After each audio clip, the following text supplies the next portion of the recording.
വിലക്കപ്പെട്ട പ്രണയം ഭാഗം 46. ആമി, ഇങ്ങോട്ടിരുന്നേ. കട്ടിലിലേക്ക് തട്ടിക്കൊണ്ട് മുത്തശ്ശി പറഞ്ഞതും ആമി എതിർപ്പൊന്നും കൂടാതെ അങ്ങോട്ടേക്കിരുന്നു. അയ്യേ, ഈ നിസ്സാര കാര്യത്തിനൊക്കെ നീ എന്തിനാ ഇങ്ങനെ കരയുന്നത്? മുത്തശ്ശി അവളുടെ കണ്ണുനീർ തുടച്ചു കൊടുത്തുകൊണ്ട് പറഞ്ഞു. ഞാൻ പറഞ്ഞില്ലേ അമ്മാമ്മേ, ഇതൊരു മണ്ടി പെണ്ണാണ്. എബി സന്ദർഭത്തിന് ഒരയവ് വരുത്താൻ എന്നോണം തമാശ കലർത്തിക്കൊണ്ട് പറഞ്ഞു. അവൻ പറയുന്നത് കേട്ടതും ആമി അവനെ ഒന്ന് കൂർപ്പിച്ചു നോക്കി. എബി പിന്നെ ആമിയുടെ ഭാഗത്തേക്ക് നോക്കാനേ പോയില്ല.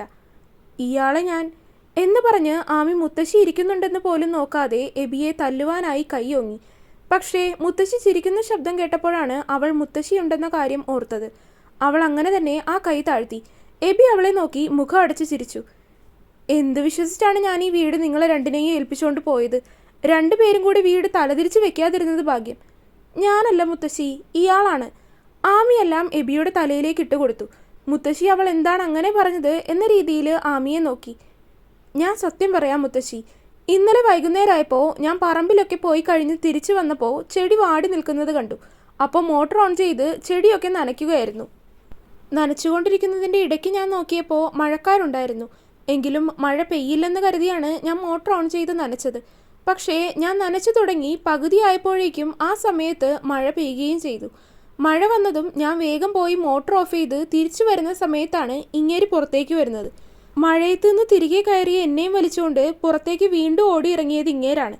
എന്നിട്ട് ഞാനുമായി തല്ലു പിടിച്ച് ഓടി അവസാനം പൂളിൻ്റെ അവിടെ എത്തിയപ്പോൾ ഞാൻ കാല് സ്ലിപ്പായിട്ട് വെള്ളത്തിലേക്ക് വീണു പോയതാണ്. എല്ലാ കാര്യങ്ങളും ഒന്നുപോലും ഇടവിടാതെ ആമി മുത്തശ്ശിയോട് എല്ലാം പറഞ്ഞു കൊടുത്തതും മുത്തശ്ശി എബിയെ ഒന്ന് ഇരുത്തി നോക്കി. പൂളിലേക്ക് വീഴുന്നതിന് മുന്നേ തന്നെ ഞാൻ ഇവളോട് പറഞ്ഞതാണ് അമ്മാമ്മേ തിരികെ വരാൻ. അപ്പോൾ ഇവള് കേട്ടില്ല. എന്നെ തല്ലാൻ വേണ്ടി ഓടിച്ചിട്ടതാണ് മുത്തശ്ശി. ആമിയും വിട്ടുകൊടുക്കാതെ പറഞ്ഞു. ഹോ, രണ്ടുപേരും ഒന്ന് നിർത്തുന്നുണ്ടോ? ചെറിയ കുട്ടികളിലും കഷ്ടമായിട്ടാണ് രണ്ടുപേരും തല്ലുകൂടുന്നത്. ഇനി എവിടെയെങ്കിലും പോകുമ്പോൾ ഈ രണ്ടെണ്ണത്തിനെ എങ്ങനെ വിശ്വസിച്ച് ഇവിടെ നിർത്തിക്കൊണ്ട് പോകുമെന്നാവോ? തിരികെ വരുമ്പോൾ ഈ വീട് ഇതുപോലെ ഉണ്ടാകുമോ എന്ന് പോലും ഉറപ്പ് പറയാൻ പറ്റില്ലല്ലോ. മുത്തശ്ശി രണ്ടുപേരെയും നോക്കി ചോദിച്ചതും രണ്ടുപേരും ഉത്തരമില്ലാത്തതുപോലെ നിന്നുപോയി. മുത്തശ്ശിയും മോളും കൂടി എന്താന്ന് വെച്ചാൽ സംസാരിച്ചിരിക്കുക. ഞാൻ കട്ടറുമ്പാവുന്നില്ല. എനിക്ക് കുറച്ച് ജോലിയൊക്കെ ചെയ്യാനുണ്ട്. ഞാൻ അത് ചെയ്യാൻ വേണ്ടി പോവാണ്. കുറച്ചു നേരം സംസാരിച്ചിരുന്നതിന് ശേഷം രണ്ടുപേരോടുമായി പറഞ്ഞ് എബി മുറിക്ക് പുറത്തേക്ക് ഇറങ്ങാനൊരുങ്ങി. മുറിയുടെ വാതിൽക്കലെത്തിയതും എബി ആമിയെ ഒന്ന് തിരിഞ്ഞു നോക്കി. മുകളിലേക്ക് വാ, ഞാൻ തരാം എന്ന് അവൻ ചുണ്ടനക്കുന്നത് ആമിക്ക് വ്യക്തമായി മനസ്സിലാക്കാൻ സാധിച്ചിരുന്നു. തിരികെ ആമി എന്തെങ്കിലും പറയാമെന്ന് ഉദ്ദേശിച്ചപ്പോഴേക്കും അവൻ മുറിയിൽ നിന്ന് പോയിരുന്നു. പിന്നീട് ഒരുപാട് സമയം ആമി മുത്തശ്ശിയുടെ കൂടെ തന്നെയായിരുന്നു. ചെറിയമ്മയുടെ കൂടെ പോയപ്പോൾ അവിടെ വെച്ചുണ്ടായ വിശേഷങ്ങളും അവിടുത്തെ കാര്യങ്ങളും മറ്റുമൊക്കെ പറഞ്ഞിരുന്ന് ഒരുപാട് സമയം രണ്ടുപേരും കൂടി ചെലവഴിച്ചു. മുത്തശ്ശിക്ക് എത്രയൊക്കെ വിശേഷങ്ങൾ പറഞ്ഞിട്ടും മതിയാകുന്നുണ്ടായിരുന്നില്ല. കാരണം ഒരുപാട് നാളുകൾക്ക് ശേഷമാണ് വീട്ടിലുള്ളവരെല്ലാവരും കൂടി ഇങ്ങനെ കൂടുന്നത്. അതുകൊണ്ട് തന്നെ അതിൻ്റെതായ എല്ലാ സന്തോഷവും മുത്തശ്ശിയിൽ പ്രകടമായിരുന്നു. അതുകൊണ്ട് മുത്തശ്ശിക്ക് എത്രയൊക്കെ കാര്യങ്ങൾ ആമിയോട് വിശദീകരിച്ച് പറഞ്ഞു കൊടുത്തിട്ടും മതിയാവുന്നില്ലാത്തതുപോലെ വീണ്ടും വീണ്ടും ഓരോ കാര്യങ്ങൾ ഓർത്തെടുത്ത് ഇങ്ങനെ പറഞ്ഞുകൊണ്ടിരിക്കുകയായിരുന്നു. ഒരവസരം കൂടി ഉണ്ടായിരുന്നുവെങ്കിൽ 2 ദിവസം കൂടി അവിടെ നിന്നേനെ എന്നാണ് ഇപ്പോഴത്തെ മുത്തശ്ശിയുടെ അഭിപ്രായം. പക്ഷേ മരുന്ന് തീർന്നു പോയത് കൊണ്ടും ഇവിടെ എബിയും ആമിയും ഒറ്റയ്ക്കായതുകൊണ്ടുമാണ് പിന്നെയും അവിടെ നിൽക്കാതെ തിരികെ വന്നത്. അങ്ങനെയുള്ള ഒരുപാട് വിശേഷങ്ങൾ മുത്തശ്ശിക്ക് പറയാനുണ്ടായിരുന്നു. ആമി അവിടെ വന്നിട്ട് തന്നെ 6 മാസത്തിലധികമായിരിക്കുന്നു. ഏകദേശം 1 വർഷം ആകാനായിട്ടുണ്ട്. ഇത്രയും നാളായിട്ടും ഇതുവരെ മുത്തശ്ശി ഇത്രയും ദിവസമൊക്കെ വീട്ടിൽ നിന്ന് മാറി നിൽക്കുന്നത് കണ്ടിട്ടില്ല. അതുകൊണ്ട് തന്നെ അവരെല്ലാവരും മുത്തശ്ശിക്ക് അത്രയും പ്രിയപ്പെട്ടവരാണെന്ന് ആമിക്ക് മനസ്സിലാകുന്നുണ്ടായിരുന്നു. മുത്തശ്ശി പറയുന്ന ഓരോ കാര്യങ്ങളും തെല്ലുപോലും മടുപ്പ് കൂടാതെ ആമി ശ്രദ്ധിച്ച് തന്നെ കേട്ടിരുന്നു. അവിടെ ഉണ്ടായ തമാശകളും വഴക്കുകളും കളികളും കുട്ടികളുടെ കാര്യങ്ങളും ഒക്കെ മുത്തശ്ശി എണ്ണി എണ്ണി അവളോട് പറയുകയായിരുന്നു. ആ സമയം ആമി മുത്തശ്ശിക്ക് നല്ലൊരു കേൾവിക്കാരിയായി മാറി. അത്രയും നേരം എബിയും താനും കൂടി പുറത്തേക്ക് പോയതിൽ മുത്തശ്ശി എന്തെങ്കിലും പറയുമോ എന്നുള്ള ടെൻഷനായിരുന്നു അവളിൽ. പക്ഷേ മുത്തശ്ശിയുടെ ആ ഒരു പെരുമാറ്റം കൊണ്ട് തന്നെ അവളിലുണ്ടായിരുന്ന മുഴുവൻ ടെൻഷനും അകന്നുപോയിരുന്നു. പിന്നെ പേടിക്കാനുള്ളത് ചെറിയമ്മയെക്കുറിച്ചായിരുന്നു. പക്ഷേ മുത്തശ്ശി തന്നെ ഒന്നും പറയാത്ത അത്രയും ഇടത്തോളം ആമിക്ക് ആരെയും തന്നെ പേടിയില്ലായിരുന്നു. അതുകൊണ്ട് തന്നെ പിന്നീട് ആ കാര്യത്തിനെക്കുറിച്ച് ആലോചിച്ച് ടെൻഷൻ അടിക്കാനും അവൾ നിന്നില്ല. എല്ലാവരും ഒരുമിച്ചിരുന്ന് ഭക്ഷണം കഴിച്ചപ്പോൾ ആമി അവരുടെ കൂടെ കഴിക്കാൻ നിന്നില്ല. എല്ലാവർക്കും ഭക്ഷണമൊക്കെ വിളമ്പിക്കൊടുത്തിരുന്നു. ആ സമയത്ത് തന്നെ ദേഷ്യത്തോടെ നോക്കുന്ന ചെറിയമ്മയുടെയും അനീറ്റയുടെയും ഒക്കെ കണ്ണുകൾ ആമി ശ്രദ്ധിച്ചിരുന്നു. പക്ഷേ എങ്കിലും അതൊന്നും തന്നെ ബാധിക്കുന്ന കാര്യമല്ല എന്ന രീതിയിൽ ആമി അതൊന്നും ശ്രദ്ധിക്കാൻ തന്നെ നിന്നില്ല. എബി പിന്നെ ആമിയെ നോക്കി എന്തൊക്കെയോ പിറുപിറുക്കുന്നുണ്ട്. ആരും കാണാതെ ഇടയ്ക്ക് ആമിയെ നോക്കി കണ്ണുരുട്ടാനും അവൻ മറന്നില്ല. ആമിയാണെങ്കിൽ അതൊക്കെ കണ്ടിട്ടും കാണാത്തതുപോലെ അങ്ങ് നിന്നു. ഭക്ഷണം കഴിച്ചു കഴിഞ്ഞപ്പോൾ തന്നെ കുഞ്ഞിനെ ഉറക്കി കിടത്തിയിരിക്കുകയാണ്. കുഞ്ഞുണരുമെന്ന് പറഞ്ഞ് അനീറ്റ എഴുന്നേറ്റ് മുറിയിലേക്ക് പോയിരുന്നു. അതിന് പിന്നാലെ തന്നെ ഒന്നും മിണ്ടാതെ ചെറിയ മമ്മിയും. അത് കണ്ടതും ആമി വല്ലായ്മയോടെ മുത്തശ്ശിയെ ഒന്ന് നോക്കി. പക്ഷേ ഒന്നുമില്ല എന്ന രീതിയിൽ മുത്തശ്ശി അവളെ നോക്കി കണ്ണ് ചിമ്മി കാണിച്ചു. എല്ലാവരും കഴിച്ചൊക്കെ കഴിഞ്ഞ് മുത്തശ്ശിയുടെയും ആമിയുടെയും കൂടെ പാത്രമൊക്കെ ഒതുക്കി വെക്കാൻ തുടങ്ങി. മാഡം ഇന്ന് ആകെ അല്പം ചൂടിലാണെന്ന് തോന്നുന്നല്ലോ മുത്തശ്ശി. അതൊന്നും നീ കാര്യാക്കണ്ട, 2 ദിവസം കഴിയുമ്പോൾ തനിയെ മാറിക്കോളും. മുത്തശ്ശി അതൊന്നും തെല്ല് പോലും ഗൗനിച്ചില്ല. എല്ലാ ജോലികളൊക്കെ കഴിഞ്ഞതിന് ശേഷം മുത്തശ്ശിക്ക് മരുന്നൊക്കെ കൊടുത്തു കഴിഞ്ഞ് മുത്തശ്ശിയെ കിടത്തിയതിന് ശേഷമാണ് ആമി മുകളിലേക്ക് പോയത്. ബാൽക്കണിയിലേക്കുള്ള വാതിൽ തുറന്നു കിടക്കുന്നത് കണ്ടപ്പോൾ തന്നെ എബി അവിടെ ഉണ്ടാകും എന്ന് ആമി ഊഹിച്ചിരുന്നു. ഇന്നെന്തായാലും മുത്തശ്ശിയോട് അതൊക്കെ പറഞ്ഞു കൊടുത്തതിന് എന്തെങ്കിലും തനിക്ക് കിട്ടാതിരിക്കില്ല എന്ന് ആമിക്ക് ഉറപ്പായിരുന്നു. എല്ലാ ദിവസവും അവനോടിരുന്ന് സംസാരിക്കാറുള്ളതാണ്. അങ്ങനെയുള്ളപ്പോൾ ഇന്ന് മാത്രം എങ്ങനെയാണ് പോകാതിരിക്കുന്നതെന്ന് ആലോചിച്ചപ്പോൾ ആമിക്കൊരു വല്ലായ്മയും തോന്നി. വെറുതെ ഒന്ന് ബാൽക്കണി വരെ പോയി നോക്കാമെന്ന് കരുതി ആമി അങ്ങോട്ട് നടന്നു. അവിടെ ചെന്നപ്പോൾ ദാ നിൽക്കുന്നു എബിയും അനീറ്റയും. പോയതിലും വേഗത്തിൽ ആമി തിരികെ നടന്നു. ആമി വരുന്നതും അതിലും വേഗത്തിൽ തിരിച്ചു പോകുന്നതുമൊക്കെ എബി ബാൽക്കണിയിൽ നിന്ന് തന്നെ കാണുന്നുണ്ടായിരുന്നു. പക്ഷേ അനു അവനോട് സംസാരിച്ചിരിക്കുന്നത് കൊണ്ട് തന്നെ അവൻ ആമിയെ വിളിക്കാനോ അവിടെ പിടിച്ചു നിർത്താനോ കഴിഞ്ഞില്ല. ആമി പിന്നെ ബാൽക്കണിയിലേക്ക് പോകാൻ നിൽക്കാതെ മുറിയിലേക്ക് പോയി വാതിലടച്ചു. കുറച്ചു സമയം ഇരുന്ന് പഠിച്ചതിന് ശേഷം കിടന്നുറങ്ങുകയാണ് ചെയ്തത്. രാവിലെ പതിവ് സമയത്ത് തന്നെ ഉണർന്ന് കുളിയൊക്കെ കഴിഞ്ഞ് പുറത്തേക്കിറങ്ങി താഴേക്കുള്ള സ്റ്റെപ്പ് ഇറങ്ങുകയാണ് ആമി. അവൾ ഇറങ്ങുന്നതിൻ്റെ തൊട്ടു പിന്നിലായി അവൾ പോലും അറിയാതെ അത്രയും പതിയെ എബി നടന്നു വന്നു. ആമി സ്റ്റെപ്പ് ഇറങ്ങാൻ തുടങ്ങിയപ്പോൾ തന്നെ എബി അവളുടെ കെട്ടിവെച്ചിരിക്കുന്ന തോർത്തിൽ പിടിച്ചൊന്ന് വലിച്ചു. തോർത്ത് അഴിഞ്ഞ് കയ്യിൽ വരികയും മുടിയപ്പാടെ അഴിഞ്ഞു വീഴുകയും ചെയ്തു. പെട്ടെന്നങ്ങനെ പിന്നിൽ നിന്നൊരു ആക്രമണം പ്രതീക്ഷിക്കാത്തത് കൊണ്ട് തന്നെ ആമി ഒന്ന് പിന്നിലേക്ക് ആഞ്ഞു പോയിരുന്നു. ഹോ, രാവിലെ തന്നെ എൻ്റെ നല്ല ജീവൻ അങ്ങ് പോയി. ആമി പെട്ടെന്ന് പേടിച്ചതുകൊണ്ട് തന്നെ നെഞ്ചിൽ കൈവച്ച് ശ്വാസം വലിച്ചു വിട്ടു. ഇന്നലെ മുത്തശ്ശിയോട് എന്നെക്കുറിച്ചുള്ളതൊക്കെ പറഞ്ഞു കൊടുത്തില്ലേ? പിറകിൽ നിന്ന് വന്ന് പേടിപ്പിക്കണമെന്നാണ് ഞാൻ കരുതിയത്. ഇനി താനെങ്ങാനും സ്റ്റെയറിൽ നിന്ന് വീണു പോയാലോ എന്ന് കരുതി അങ്ങനെ ചെയ്തില്ല. അങ്ങനെയാണെങ്കിലും മുത്തശ്ശി നിങ്ങളെ കൊല്ലും. ആമി അവനെ പുച്ഛിച്ചു. രണ്ടുപേരും സ്റ്റെപ്പിൽ നിന്ന് താഴേക്ക് ഇറങ്ങുന്നത് വഴി സംസാരം തുടർന്നു.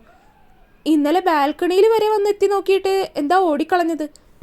നിങ്ങൾ കപ്പിൾസ് സംസാരിക്കുന്നതിൻ്റെ ഇടയിൽ ഞാൻ എന്തിനാ വെറുതെ കട്ടുറുമ്പ് പോലെ വരുന്നത്? അതുകൊണ്ട് ഞാൻ അവിടെ നിൽക്കാതെ തിരിച്ചിങ്ങോട്ട് പോന്നു. ആമി ഒട്ടും കുറഞ്ഞു കൊടുത്തില്ല. എബി അവളെ ഒന്ന് കൂർപ്പിച്ച് നോക്കി. ഇന്നലെ എന്തായിരുന്നു? പതിവ് കാര്യങ്ങളൊക്കെ തന്നെ. പിന്നെ ജസ്റ്റിൻ ഇവിടെ വന്നിരുന്ന കാര്യമൊക്കെ പറഞ്ഞു നിൽക്കുമായിരുന്നു. എന്നിട്ട് ഇന്ന് പോകുന്നുണ്ടോ? ഉണ്ട്, ഇന്ന് നേരത്തെ പോകണം. അതുകൊണ്ടാണ് നേരത്തെ ഉണർന്ന് കുളിച്ച് റെഡിയായിട്ടൊക്കെ നിൽക്കുന്നത്. കൈ ഉപയോഗിച്ച് മുടിയൊന്ന് കോതി ഒതുക്കി വെച്ചുകൊണ്ട് എബി പറഞ്ഞതും ആമി ഒന്ന് മൂളിക്കൊണ്ട് താഴേക്ക് നടന്നു. എബി പിന്നെ ജോഗിങ്ങിന് പോയതാണ്. ആമി നേരെ അടുക്കളയിലേക്ക് പോയി മുത്തശ്ശിക്ക് വേണ്ട സാധനങ്ങളൊക്കെ ഉണ്ടാക്കി. 8 മണിയായപ്പോൾ മുത്തശ്ശിക്ക് ഭക്ഷണം കൊടുക്കുകയും ചെയ്തു. അതിനുശേഷം മരുന്നൊക്കെ കഴിക്കാൻ മുത്തശ്ശി മുറിയിലേക്ക് പോയി. മരുന്ന് കഴിക്കാൻ മുറിയിലേക്ക് പോയി കഴിഞ്ഞ് കുറച്ച് സമയം കഴിഞ്ഞപ്പോൾ തന്നെ മുത്തശ്ശി ആമിയെ വിളിച്ചു. എന്താണ് കാരണമെന്ന് ചിന്തിച്ച് ആമി വേഗം തന്നെ മുത്തശ്ശിയുടെ മുറിയിലേക്കെത്തി. എന്താ മുത്തശ്ശി, നിന്റെ ഫോൺ എവിടെ? അത് മുറിയിലിരിക്കുന്നുണ്ട്. ഇന്നലെ രാത്രി ഒന്ന് നീ ഫോൺ എടുത്ത് നോക്കിയില്ലേ? ഗൗരവത്തിൽ മുത്തശ്ശി ചോദിച്ചതും ആമി ഇല്ലെന്ന രീതിയിൽ തലയനക്കി. ഇല്ല മുത്തശ്ശി, ഞാൻ ഫോൺ എടുത്ത് നോക്കാൻ മറന്നുപോയി. നിന്റെ കോളേജിൽ നിന്ന് വിളിച്ചിരുന്നു. എക്സാമിൻ്റെ റിസൾട്ട് വന്നിട്ടുണ്ട്. നിന്റെ എന്തോ ഡീറ്റെയിൽസ് വെരിഫൈ ആയിട്ടില്ല. അതുകൊണ്ട് നിന്റെ റിസൾട്ട് വന്നിട്ടില്ലെന്നോ എന്തൊക്കെയോ പറയുന്നുണ്ട്. എന്തായാലും 10 മണിക്കുള്ളിൽ കോളേജിലേക്ക് എത്താൻ പറഞ്ഞിട്ടുണ്ട്. മുത്തശ്ശി പറഞ്ഞതും ആമി നഖം കടിച്ചു. അവൾക്കാകെ ടെൻഷൻ തോന്നി. ആദ്യമായിട്ട് എഴുതിയിരിക്കുന്ന പരീക്ഷയാണ്. എങ്ങനെയാണ് ഈ പരീക്ഷ നടക്കുന്നത് എന്നൊന്നും അറിയാതെ എഴുതിയിരിക്കുന്നതാണ്. തൻ്റെ നിലവാരം എവിടെയാണ് നിൽക്കുന്നതെന്ന് ഈ പരീക്ഷ കൊണ്ട് മനസ്സിലാക്കാൻ പറ്റും. ഇനിയൊരു പക്ഷേ ഏതെങ്കിലും വിഷയത്തിന് താൻ തോറ്റുപോയിട്ടുണ്ടോ എന്ന് പോലും അവൾ വെറുതെ അങ്ങനെ ചിന്തിച്ച് കാട് കയറി. അപ്പോഴും മുത്തശ്ശി ചോദിച്ചതിനൊന്നും തിരികെ പറഞ്ഞില്ല. ആമി, നഖം കടിച്ച് എന്തൊക്കെയോ ചിന്തിച്ച് നിൽക്കുന്ന ആമിയെ മുത്തശ്ശി വിളിച്ചു. എന്തോ മുത്തശ്ശി? വേഗം പോയി ഒരുങ്ങി ഇറങ്ങാൻ നോക്ക്. സമയം 8:30 കഴിഞ്ഞു. ഇപ്പം ഇറങ്ങിയ എബി കൊണ്ടുപോയി ആക്കിത്തരും. മുത്തശ്ശി പറഞ്ഞതും ആമി അത് സമ്മതിച്ചുകൊണ്ട് വേഗം മുകളിലേക്ക് ഓടി. ഓടുന്നതിനിടയിൽ സ്റ്റെപ്പിൻ്റെ അടുത്തെത്തിയപ്പോഴാണ് എബിയും ജോഗിങ് കഴിഞ്ഞ് തിരികെ എത്തിയത്. വെപ്രാളം പിടിച്ച് ഓടുന്നത് കൊണ്ട് തന്നെ ആമി അവനെ കണ്ടില്ല. ആമി അവനെ പോയി ഇടിച്ചു. അല്പം വേഗത്തിലായതുകൊണ്ട് തന്നെ രണ്ടും കൂടി താഴെ കിടന്നു. മമ്മി! നന്നായിട്ട് തന്നെ വീണത് കൊണ്ട് എബി ഉറക്കെ വിളിച്ചു പോയി. ആമിയാണെങ്കിൽ എബിയുടെ മുകളിലായിട്ട് സേഫായിട്ട് ലാൻഡ് ആയിട്ടുണ്ട്. കൊല്ലുവോ എന്നെ? തനിക്ക് മുകളിൽ കിടക്കുന്ന ആമിയെ നോക്കി എബി ദയനീയമായി ചോദിച്ചു പോയി. അവൻ്റെ ആ ചോദ്യം കേട്ടതും അതിന് അവൾ അവനെ നോക്കി ഒരു വളിച്ച ചിരി ചിരിച്ചു. സോറി. മുഖം ചുളിച്ചുകൊണ്ട് ആമി പറയുന്നത് കേട്ടതും അവനൊന്ന് അവളെ നോക്കി. അത് പറഞ്ഞ് ആമി അവൻ്റെ ദേഹത്ത് നിന്ന് പതിയെ എഴുന്നേറ്റു. അവനെ പിടിച്ചെഴുന്നേൽക്കാൻ സഹായിച്ചു. ആമി അവനെ നോക്കി ചിരിച്ചു കാണിച്ചു. എബി അവളെ ഒന്ന് കനപ്പിച്ചു നോക്കി. എന്തെങ്കിലും ഉണ്ടെങ്കിൽ പറഞ്ഞു തീർത്താ പോരെ എൻ്റെ കൊച്ചെ, ഇങ്ങനെ ഉന്തിയിട്ട് ഉപദ്രവിക്കണോ? ഞാൻ മനഃപൂർവ്വമല്ല, ആമി നിഷ്കളങ്കമായിട്ട് പറഞ്ഞു. എൻ്റെ നടു ഒടിഞ്ഞു എന്ന് തോന്നുന്നു. നടുവിൽ കൈവച്ച് വേദനയുള്ളതുപോലെ അവൻ പറയുന്നത് കേട്ടതും ആമി ആകുലതയോടെ അവനെ നോക്കി. നല്ല വേദനയുണ്ടോ? കുഴപ്പമില്ല, താൻ നടക്ക്. എബി പറഞ്ഞതും ആമി അവനെ വീണ്ടും വീണ്ടും തിരിഞ്ഞു നോക്കിക്കൊണ്ടാണ് മുകളിലേക്കുള്ള പടികൾ കയറിയത്. തന്നെ തിരിഞ്ഞു നോക്കി ആകുലതയോടെ അവൾ അങ്ങനെ പോകുന്നത് കണ്ടതും എബി ഒന്നുമില്ല എന്ന രീതിയിൽ അവളെ നോക്കി ഒന്ന് കണ്ണടച്ച് കാണിച്ചു. നിങ്ങളെപ്പോഴാണ് ഓഫീസിലേക്ക് പോകുന്നത്? മുകളിലേക്കെത്തി മുറിയിലേക്ക് കയറാൻ നിന്നപ്പോഴാണ് ആമി അവനോട് കൊണ്ടുപോയി ആക്കാൻ കഴിയുമോ എന്ന് ചോദിക്കണമെന്ന് കരുതിയത്. വേഗം തന്നെ ആമി അവനെ നോക്കി ചോദിച്ചു. എബിയാണെങ്കിൽ എന്നോടാണോ സംസാരിക്കുന്നതെന്ന രീതിയിൽ അന്തം വിട്ടതുപോലെ ആമിയെ നോക്കി നിൽക്കുന്നുണ്ട്. എന്താ ചോദിച്ചത്? നിങ്ങളെപ്പോഴാണ് ഓഫീസിലേക്ക് പോകുന്നതെന്ന്. ഞാനൊരു 9 മണിയൊക്കെ കഴിയുമ്പോൾ ഇറങ്ങും. പോകുന്ന വഴി എന്നെ ഒന്ന് എൻ്റെ കോളേജിൽ ഇറക്കാൻ പറ്റുമോ? കോളേജിലേക്കോ? അവിടെ എന്താ? അത് എൻ്റെ ഫസ്റ്റ് സെമസ്റ്ററിൽ റിസൾട്ട് വന്നിട്ടുണ്ട്. അപ്പോൾ ഞാൻ കൊടുത്ത എന്തോ ഡീറ്റെയിൽസിലോ മറ്റോ മിസ്റ്റേക്ക് ഉണ്ട്. അത് തിരുത്താൻ വേണ്ടിയിട്ട് ഇന്ന് 10 മണിക്കുള്ളിൽ കോളേജിലേക്ക് എത്താൻ പറഞ്ഞിട്ടുണ്ട്. ആണോ? എങ്കിൽ വേഗം പോയി റെഡി ആയിക്കോ, ഞാൻ കൊണ്ടുപോയി ആക്കാം. എബി പറഞ്ഞതും ആമി വേഗം തന്നെ തലയാട്ടിക്കൊണ്ട് ഒരുങ്ങാനായി കയറി. അങ്ങനെ വേഗത്തിൽ തന്നെ അവൾ ഒരുങ്ങിയിറങ്ങി. മുത്തശ്ശി, ഞാൻ പോയിട്ട് വരാൻ കേട്ടോ. മുറിയിലിരിക്കുകയായിരുന്ന മുത്തശ്ശിയോട് ആമി യാത്ര പറയാൻ പോയി. അപ്പോൾ മുത്തശ്ശിയുടെ മുറിയിൽ ചെറിയ മമ്മിയും എന്തൊക്കെയോ സംസാരിച്ചിരിക്കുന്നുണ്ട്. ആമിയെ കണ്ടപ്പോൾ തന്നെ കടന്നൽ കുത്തിയതുപോലെ ചെറിയ മമ്മിയുടെ മുഖം ഒന്ന് വീർത്തിരുന്നു. ആമി അത് കണ്ടുവെങ്കിലും കാണാത്തതുപോലെ നടിച്ചു. കഴുത്തെന്തിനാ ഇങ്ങനെ ഒഴിച്ചിട്ടിരിക്കുന്നത് ആമി? പോയി മാല എടുത്തിട്ടിട്ട് പോയാൽ മതി. എപ്പോഴും ഞാൻ പറയാറുള്ളതാണ്. മാലയിടാത്തത് കൊണ്ട് തന്നെ അവളുടെ ഒഴിഞ്ഞു കിടക്കുന്ന കഴുത്ത് നോക്കി മുത്തശ്ശി അല്പം പരുക്കമായ ശബ്ദത്തിൽ തന്നെ പറഞ്ഞു. മുത്തശ്ശിക്ക് അങ്ങനെ മാലയും കമ്മലും ഒന്നും ഇടാതെ നടക്കുന്നത് അത്ര ഇഷ്ടമല്ല. ആമി അങ്ങനെ നടക്കുമ്പോഴൊക്കെ മുത്തശ്ശി അവളെ വഴക്ക് പറയാറുണ്ട്. വീട്ടിൽ നിൽക്കുമ്പോൾ ഇട്ടില്ലെങ്കിലും പുറത്തേക്ക് പോകുമ്പോൾ ഇടണം എന്ന് പറഞ്ഞ് മുത്തശ്ശി ശകാരിക്കും. അത് സാരമില്ല മുത്തശ്ശി, സമയം വൈകും. അതിന് എബി പോകാൻ സമയമായിട്ടില്ലല്ലോ. വേഗം പോയി മാലയൊക്കെ എടുത്തിട്ടിട്ട് പോയാൽ മതി. മുത്തശ്ശി തീർത്തും പറഞ്ഞതും ആമി വേഗം മുകളിലേക്ക് ഓടിക്കയറി. വേഗം മാല എടുത്തിട്ട് താഴേക്ക് ഇറങ്ങിയപ്പോൾ എബിയും ഒരുങ്ങി ഇറങ്ങിയിട്ടുണ്ട്. അധികം വൈകാതെ രണ്ടുപേരും കൂടെ കോളേജിലേക്ക് പോയി. അവളെ കോളേജിന് മുന്നിൽ ഇറക്കി എബി വേഗം തന്നെ ഓഫീസിലേക്ക് പോയിരുന്നു. അവിടെ പോയി എന്തൊക്കെയോ തിരുത്താനുണ്ടായതൊക്കെ ശരിയാക്കി കൊടുത്തതിന് ശേഷമാണ് ആമി തിരികെ വീട്ടിലേക്ക് വന്നത്. അതൊക്കെ ശരിയാക്കി വെരിഫൈ ചെയ്ത് ഇനി ഒരാഴ്ച കഴിയുമ്പോൾ റിസൾട്ട് വരുമെന്നാണ് കോളേജിൽ നിന്ന് പറഞ്ഞിരിക്കുന്നത്. ഇനിയും ഒരാഴ്ച കൂടി ടെൻഷൻ അടിച്ചിരിക്കണമല്ലോ എന്ന് ആലോചിച്ച് തിരികെ വീട്ടിലേക്ക് വന്നു. തിരികെ പോകാൻ നേരം എബിക്ക് മെസ്സേജ് അയക്കാനും അവൾ മറന്നില്ല. ആമി തിരികെ എത്തിയപ്പോഴേക്കും സമയം ഏകദേശം 12 മണി കഴിഞ്ഞിട്ടുണ്ടായിരുന്നു. ഇന്ന് പിന്നെ ഭക്ഷണമൊക്കെ ഉണ്ടാക്കാൻ സെർവൻ്റൊക്കെ ഉള്ളത് കൊണ്ട് പ്രത്യേകിച്ച് പണികളൊന്നുമില്ല.